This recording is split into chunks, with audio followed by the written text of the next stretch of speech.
Kung hindi pa sinusulsulan ni Angel ang isip ni Sylvia na ibalik umano itong si Vanessa sa mental facility, hindi sana matuklasan ni Vanessa na ang taong inisip niyang kapatid ay isa pala itong Juan. Samantala, walang awang ibinaon ni Angel ang kanyang inang buhay sa lupa.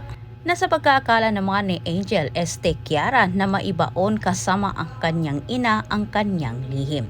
Ngunit hindi batid ni Angel na isang patibong pala ang ginawa ni Vanessa at isinakripisyo ng ina ni Angel ang kanyang buhay upang sa ganitong paraan ay may makuha lang matibay ebidensya itong si Vanessa na ipakita kay Marco at Sylvia na si Vanessa Kiara ay iisa.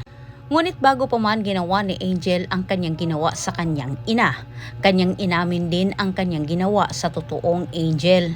Itinago umano niya ito para nakawin ang pagkatao ni Angel. Ito lang ang tamang paraan para makuha umano niya ang simpatsya sa lahat ng mga taong nangliliit sa kanya.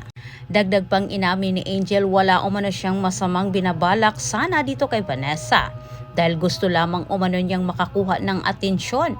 Ngunit dahil sa ginawa ni Vanessa na kung saan tinawag siya ng paulit-ulit na isang liuba, dito umano na pagtanto niya na ang lahat ay pare-pareho lamang.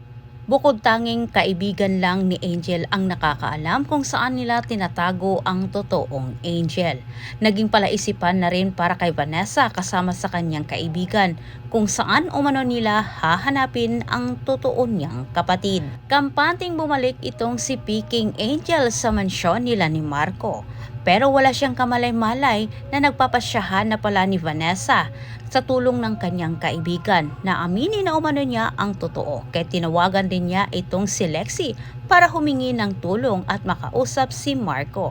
Pero hindi umano sa mansyon kundi sa ibang lugar. Maraming salamat sa panunood at antabayan ninyo ang marami ko pang susunod na advance episode update. Dagang salamat, ayaw pagalimot o pag-subscribe.